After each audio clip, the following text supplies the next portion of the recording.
working with Janelle Monáe, right? And Janelle has throughout her career like wore suits and had somewhat of a masculine, not a masculine, but sort of, she's taken masculine elements into her style. Would that be correct? I don't know if she'd say that they were just masculine elements. Well, you don't usually see. I do know what you're saying. You don't You're see the women bow ties, wearing the suits like yours.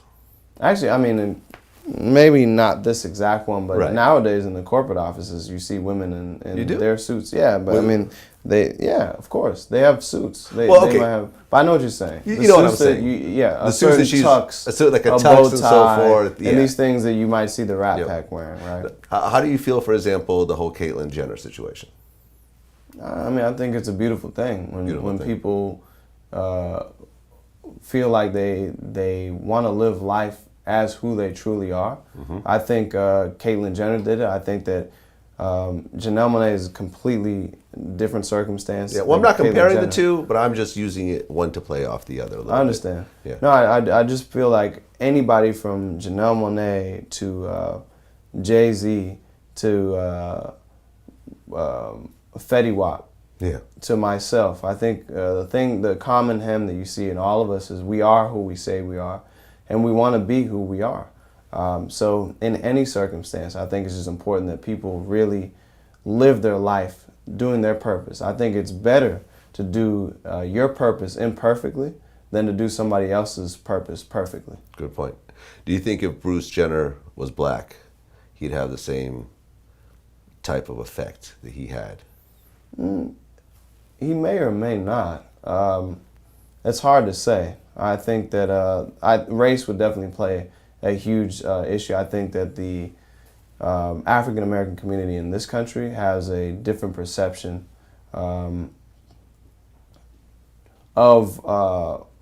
sexuality, of transgender, transsexual, mainly because I think you already have a certain strike against you. So it's harder when there's an additional thing that makes you even more outcasted from, or more of a quote unquote misfit in society. And that's what your parents always tell you. They're like, look, you already have one strike against you. They're worried that if you have more, it's going to be harder. So you've had this conversation with your parents? About what? About having a strike against you? This is what you're saying? Yeah, when my parents definitely said it's going to be harder for you in this country. Although you're mixed, although you're lighter, which will be a certain privilege, the fact that you have African blood in you is going to make it hard. So if you have anything else, if you don't get a degree, if somebody is homosexual, if you're a woman, these are all things that will make it more challenging. And people will view it as a strike. Even though to us you are who you are, be who you are, it's going to be more difficult for you if you have any of those. Well, being light-skinned in the black community and having a certain hair texture in the hair community and in the black community has very long historical roots. Definitely. You know what I'm saying? I mean, from the slaves that would be allowed in the house versus the fields, to kind of how it developed, how that initial fucked up situation developed over time. Absolutely. How does being light skinned and having a certain texture of hair kind of affect, how you function within the black community? That's a great question. Well, I feel that I've had a very particular type of upbringing that's not the traditional, whatever traditional is for a light-skinned mixed African American.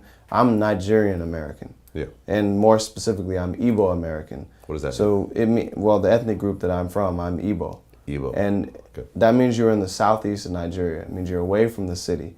It means when you go to your village, you're the only person, one of the few people that looks like you. In my case, one of the only ones that was light-skinned. Our family was light. Therefore, when we go to our village, and when I actually buried my father, I had to bury him. I had to bring a lot of AK-47s. I had to employ military commandos. You had to bring AK-47s just to bury my father. To go to Nigeria. Well, to where I'm from. To where you're from. Yeah, Why? Because it's a war zone? Because when you're light-skinned, you're a heavier target for being kidnapped. Why?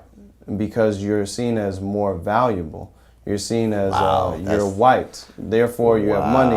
You're That's American, therefore you have more money. If you have more money, you're easy to kidnap. And if you're easy to kidnap, we're going to get you. So that's how it is. For me, being light-skinned in Nigeria, in our family, it was difficult. It was always challenging. We'd be hounded. We were robbed. Our family's been assaulted. We've had a lot of issues. Really? Yeah, and it's different. And you can say this to a family that has a different skin color or a darker skin tone. They may have these same stories and they may not. But for us, we've always been a target in that country. But when you come to America, it's the opposite. The police may look you over.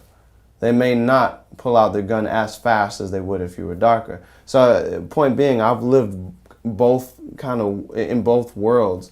So I don't know if I have the same story as somebody who has just lived in this country.